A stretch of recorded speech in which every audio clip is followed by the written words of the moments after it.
Welcome to the introduction video to the Canon AE-1.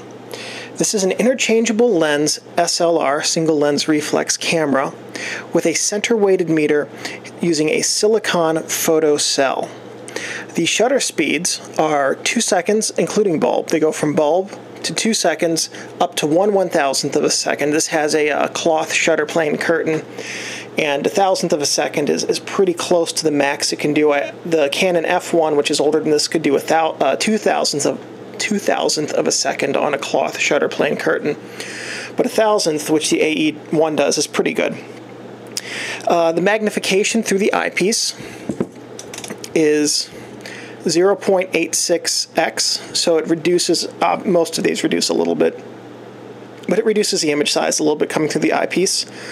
The viewfinder coverage through the eyepiece, you see 93.5% of the vertical frame coverage and 96% of the horizontal frame coverage. We'll see this in the next video looking through the lens, but the focusing screen is it's not interchangeable. It's a split ring with microprism around it and then a flat mat for the remainder. This is a shutter priority automatic control camera, and it's the first, I think it was the first camera of that type, definitely the first by Canon. The best way to use this camera is to set the aperture control to A, which is automatic, and then control the shutter speed to adjust the correct exposure. That's shutter priority, meaning you adjust the shutter speed to control the exposure. And that's very well suited for beginning photographers, entry-level photography, and sports photography, actually.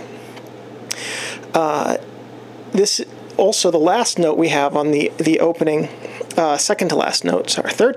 Wow, I have a lot of notes for this one. This was the first camera ever to use a CPU, a central processing unit, to enable auto exposure control, memory transmission, display, meaning your light meter needle readout, time regulations, your shutter control, and the completion signal indicating that the image has been taken, all in one process. And that's because it is controlled by a central processing unit. Also, this was the first camera with a fully automated exposure system. In fact, AE-1 stands for Automatic Exposure 1. So everything in the exposure system here is completely automatic. It's got a center-weighted meter to it, and once you tell it what shutter speed you want, it takes care of everything else. Also, this was a very inexpensive camera when it was introduced. I couldn't find the price in US dollars, but in 1976, it was 81,000 yen. I also couldn't find an online calculator that would allow me to translate that to dollars, so I really have no idea how much money that was. But all I can tell you is that 4 years earlier, the professional end of the range, the F1, was 117,000 yen with the top-end lens. So anyway, I don't know if that helps you. It certainly doesn't help me. But this camera was very inexpensive. So whatever 81,000 yen translated into was an inexpensive entry-level camera. And one of the ways that they kept it inexpensive was by using a modular construction approach, which we'll talk about a little bit later. Fewer pieces than competitors and comparable cameras, and also plastic parts. A lot of plastic parts. The target market for the Canon AE-1, as I just hinted at, was entry-level. In fact, a lot of beginning photographers got their start with this model of camera because it was affordable, easy to use, very, very lightweight, and had a very nice selection of lenses available to it. The CPU design simplified the construction, which is part of what kept the cost down. And it was designed around 25 units, which were then assembled into the final camera. So, for instance, the CPU unit was one of them. Different assemblies were another one. I can't really go into any more detail than that because that information just wasn't available to me. but they made these modular units and then assembled the different modular units, much of that assembly being done in an automated factory, into the camera. And so that kept costs down.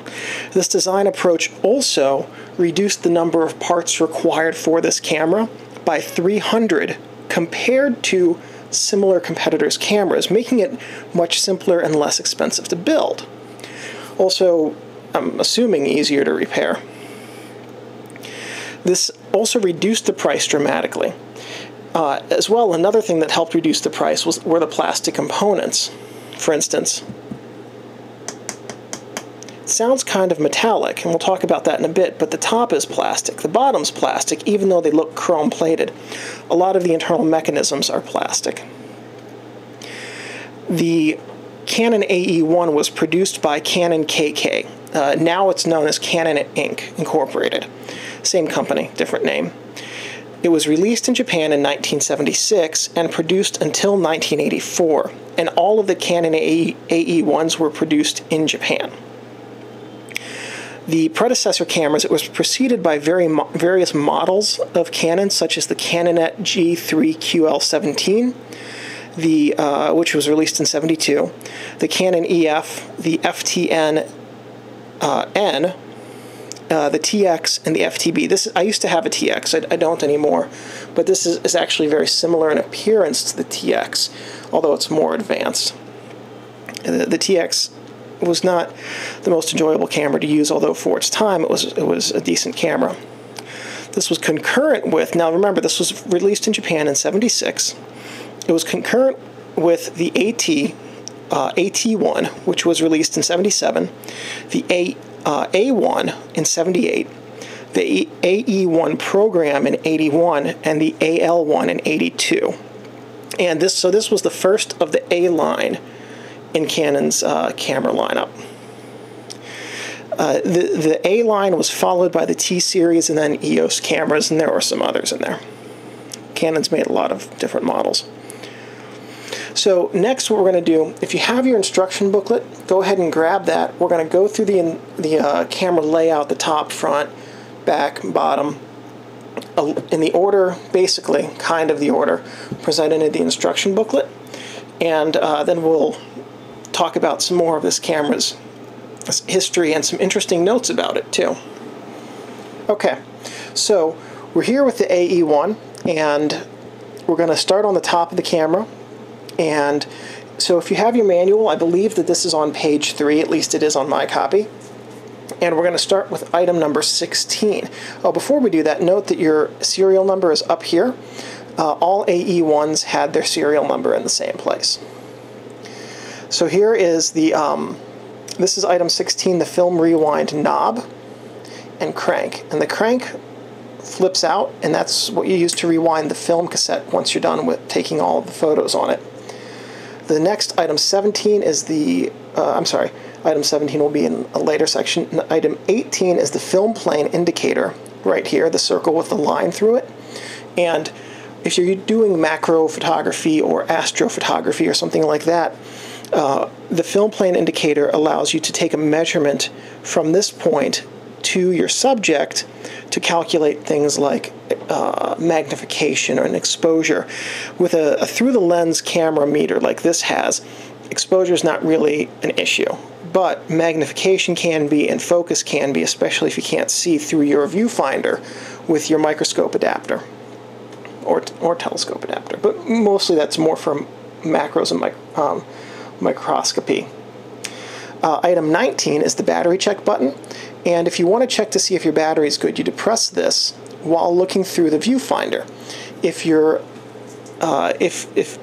When you do that, your exposure needle is going to start up here like this. If it drops to the middle at f5.6, that means your battery's good.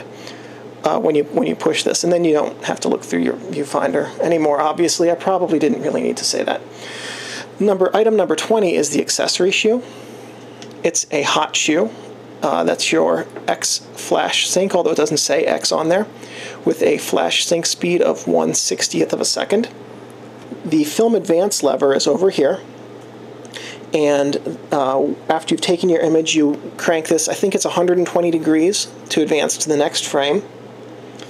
The shutter speed scale, or the numbers etched into this dial over here, these are the shutter speeds, and the scale are the numbers, and the scale controls the shutter speed that you've set your, set the camera to. There's a little white line right here next to 1/30th right now, and that indicates what speed the shutter is going to actuate at. The let's see, film speed dial. There's this little silver toothy thing here, and what you do is you put the arm out and then you lift it and rotate it, and that allows you to change your camera's ISO setting. So right now it's at 125. So I'm going to lift it, turn it counterclockwise down to 50, and then clockwise, actually going to do this up to 400. Well, up to 360. We'll leave it there. That's good enough. There's no film in it, so it doesn't really matter. Then the next part we have is the viewfinder cover, which is right here. This is really, really clever. I really appreciate this little component. So it protects your hot shoe, and it works as a hot shoe cover. Then if you're taking long exposures like star trails or something where you don't want light coming in through the eyepiece, set it on there, slide it, and the little hook on it, and I'll show you that again, keeps it in place in the eyepiece as an eyepiece cover. So let's see, you can see that little hook there. That hooks into the eyepiece groove. The last thing it does,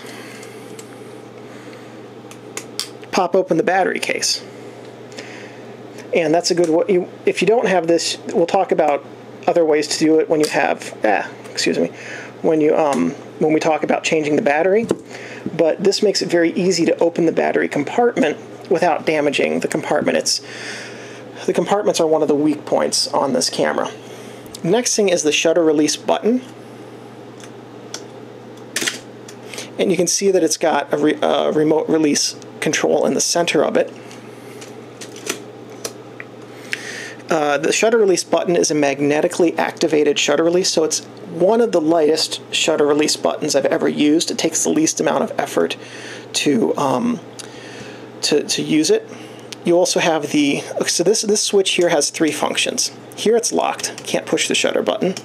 This is on, so I can push the shutter button to take a picture. And this is the self timer.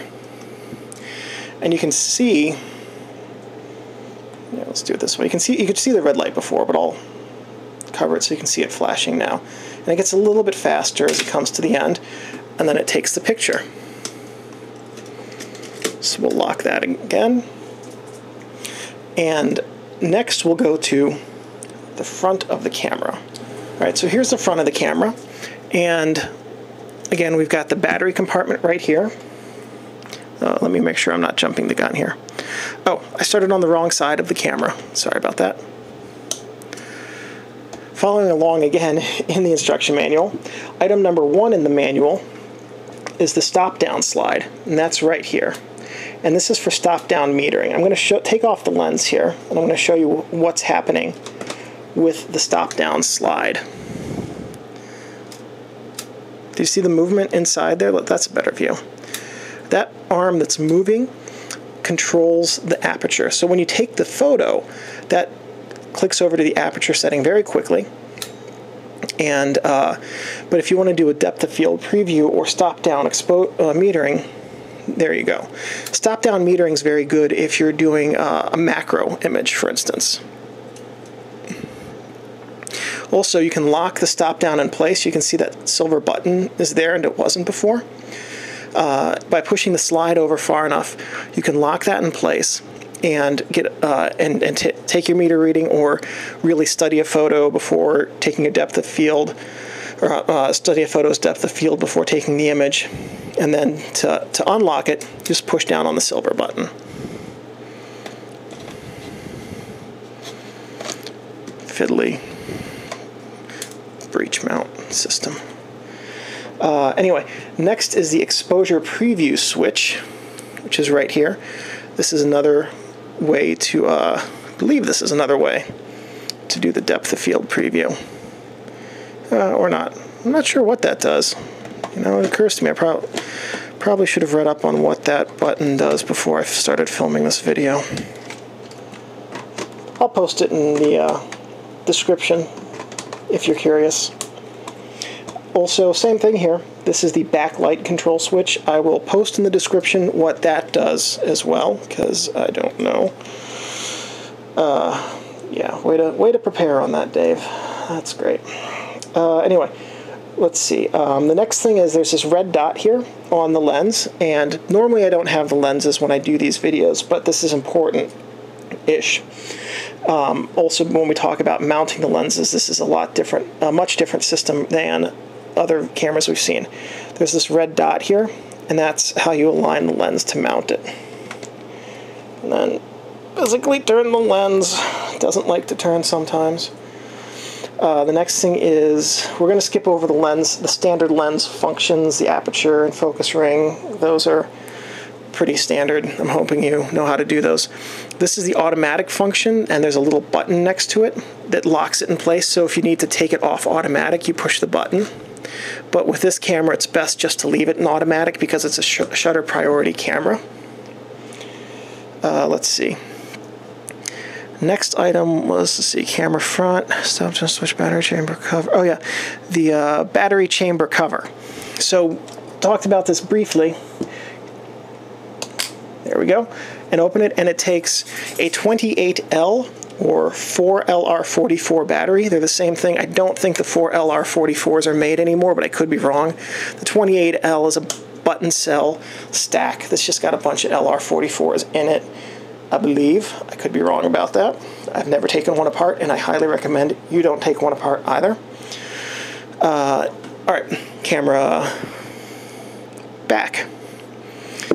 Camera back doesn't have a whole lot on it. It's got the memo holder right here, so when you have your film, you tear the flap off the box and you slide it in here.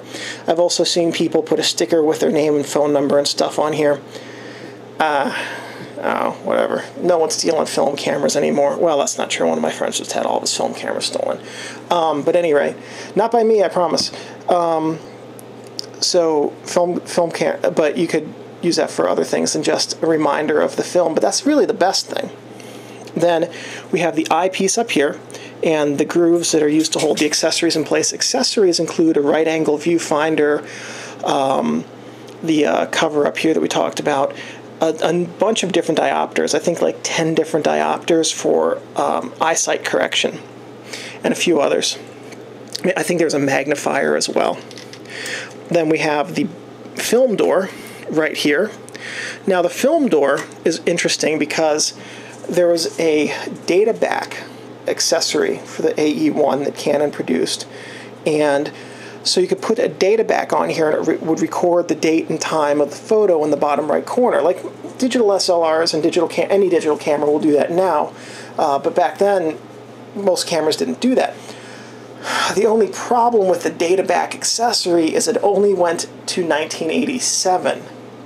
So as of this video's recording, it was telling you it was 26 years ago, which is a whole lot longer than it was designed to be useful for, since this came out in 1976, meaning they thought that Canon thought that 11 years after this camera was introduced, no one would be using them anymore, which really says quite a bit about why Canon designed this camera with so many plastic components. That's this guy's opinion. That's not any fact that I've heard from Canon. That's my conjecture. I should clarify that.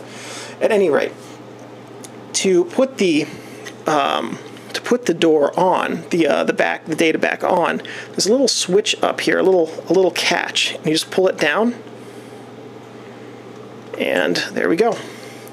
Taking the back off the camera. To put it back on, this bottom pin is fixed.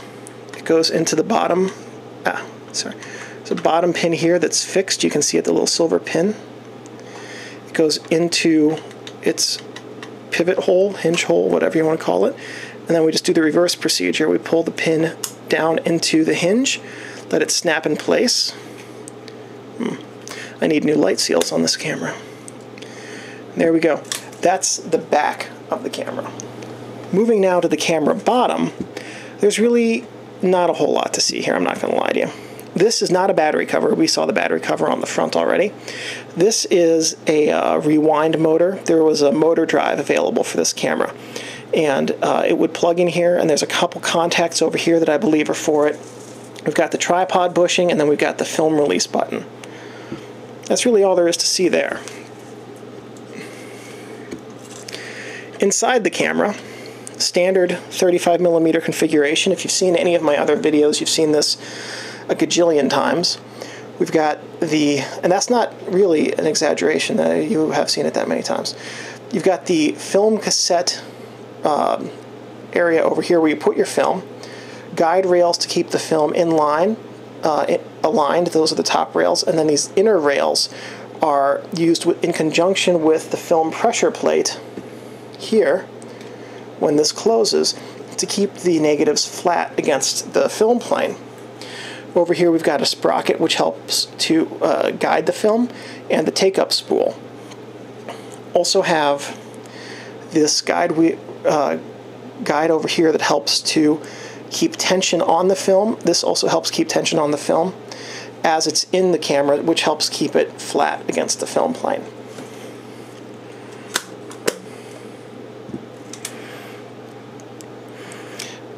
So we saw the lens mount. This lens mount is called a breech mount, and what that means is that the bayonet mount that most cameras have, including modern Canon cameras, this type of shape, this bayonet, is on the lens, and then the receiver is on the camera body. Well, Canon used the breech mount system for this, and they were the only company that was well, Miranda, I think, was doing it. Maybe somebody else was doing it. I forget who. Petri. But there weren't many. They were the only major company using a breech mount system in the 35mm format that I know of ever. They had two different types of FD mount lenses, and this is the FD mount. There were ones that had a silver ring on it where the ring turned, and ones that did not, where the whole lens turned when it mounted. In fact, to demonstrate the difference in mounting on the CF system, I have my 24mm 1:2.8 lens here. If you ever have a chance to get this lens, I strongly recommend it. It is bar none the sharpest wide-angle lens I've ever used. It's just amazing. It's enough to make me want to get a full-frame mirrorless camera so that I can use it on a digital camera. At any rate, this lens has a red dot on the top of it, which you can see right there, and that lines up with the red dot in the Canon logo, and then you simply turn the ring. It's locked in place. And unturn it to unlock it. Then it's got a body cap. The way to put the body cap on is there are three flanges, areas around, well, partial flanges. They're not really a full flange. Anyway, there's one with a notch in the middle, one with no notch, and one with a notch offset to the side. Notch in the middle lines up with the red dot. Turn the ring, and you're set. It's mounted. You'll notice that this one does not turn. This is the 50mm kit lens that came with this AE-1. This, I believe, is a later model AE-1, though I don't remember what led me to believe that off the top of my head right now. At any rate, okay, so that's the camera, bottom, inside, all that kind of stuff. Let me reorient my script here. So the Canon AE-1 used ABS plastic for many of the components, notably the top and bottom covers. Top and bottom covers there. Which they were electroplated to look like metal. Other components were made of plastic, including a lot of the mechanical inside components. So when we open this, if you've seen my other videos, you'll recognize that many of those cameras had metal take-up spools or partially metal take-up spools. This is all plastic. the chassis here is metal, but then a lot of the components inside that we can't see were also made of plastic. And it's the internal components made of plastic that, over time, caused problems. Over time, the AE-1 users have reported that a number of problems related to plastic component wear. For instance, the battery doors are specifically susceptible to breaking. If you don't have this cover, the only way to open it is with your fingernails, which doesn't work for me since I have none. Well, I mean, I do, but I'm just fidgety and chew on them all the time. Anyway, or with a wedge head screwdriver and very, very gently opening it. It's a good way to break one of these covers with a wedge head if you do it wrong. Not that I know from experience. I know from experience. I lied. I do. I've done that. So the battery covers are prone to breaking, and that's incorrect. The shutters over time also developed a Canon Squeal. That's what it's called, the Canon Squeal. My camera does not have that, fortunately. And that's due to the plastic linkage between the shutter and some of the other mechanisms wearing with excessive use. And also, I seem to be alone in this camp, but I think that sounds plasticky. I think that the operation sounds metallic, but I think by and large the operation of this camera sounds very plasticky. Many people don't agree with that, and they're wrong. The plastic shells also look and feel metallic. Now, we noted that they look metallic because of the electrocoating, but if we tap on them, they sound metal. And honestly, I thought this was a metal component for a very long time. I was amazed at how light this camera was with metal components. But it also feels like metal. And the reason is because Canon put a layer of iron oxide under the plastic, and that makes it feel and sound like metal. And even though this is an entry-level camera, the modular design allowed the camera to have a number of weather seals within it. And so the CPU is weather sealed, and it's sealed against humidity and dust, for instance. And this kept the dust and humidity out of the camera. And so because of that, many of the cameras remain functional still. In fact, wear and usage will wear this camera out because of the plastic components, but really more damaging are dust and humidity because of the electronic components. Those are a lot more likely to fail if this camera is subjected to dust and humidity. Also, Canon used a computer system, which to us sounds like, yeah, who doesn't use computers to design cameras? But they used a computer system to design this camera. And back in the early 1970s, early to mid-70s when this camera was being designed, that was pretty cutting edge. Some Vivitar Series 1 lenses were made with computers about that same time as well. But using the computers, Canon was able to improve their modular design and improve their construction. And that's why this camera can have so many bells and whistles, and it really, really does for an entry-level camera, and still be inexpensive. Comparable cameras, what my understanding of what this cost when it first came out, similar cost cameras would have been things like the Pentax K1000 and KM, which have far, far fewer features in this camera, but were built much more sturdily. You could drop them and they wouldn't crack. I've seen a lot of AE-1s with cracked cover plates for sale. That's not something you want to buy if you want to use your camera. At any rate, so we talked about the lens compatibility with the FD mount. These are not compatible with later EOS lenses. You can get an adapter, a third-party adapter, to adapt these lenses to EOS cameras. Well, they don't really work all that well. Really don't recommend it.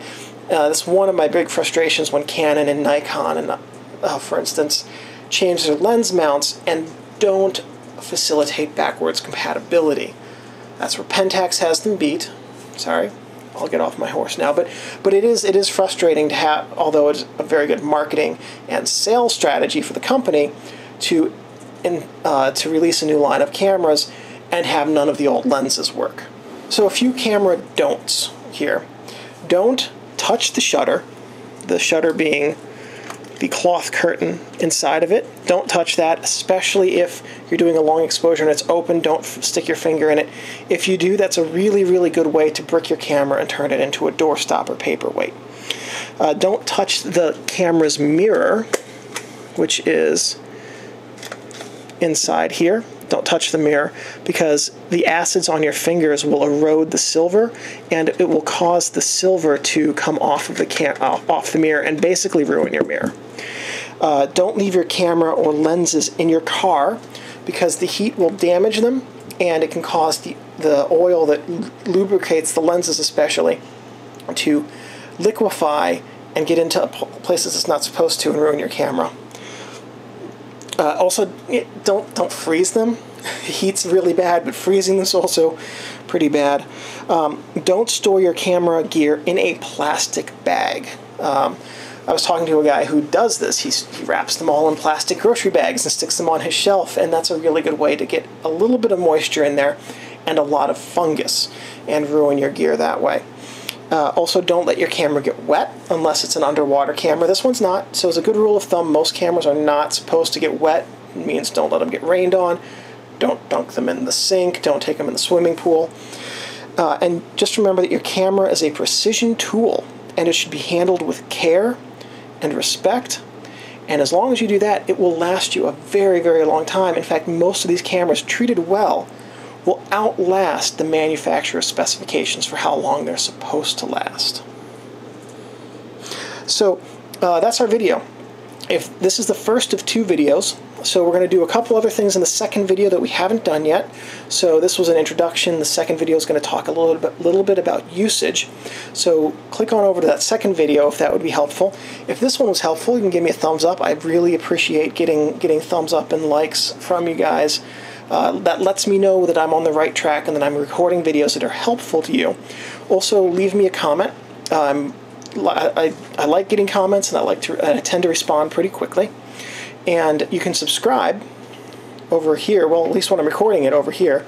Hopefully they don't change the layout tomorrow or in the future. Subscribe, and you'll get to know when I have more photography and non-photography related videos that come out. And I have a whole bunch more that I'm going to be making, and the list keeps getting longer. If you have any suggestions for videos, please leave those in the comments, and I'd be more than happy to film those videos for you if I have the technical know-how and the equipment.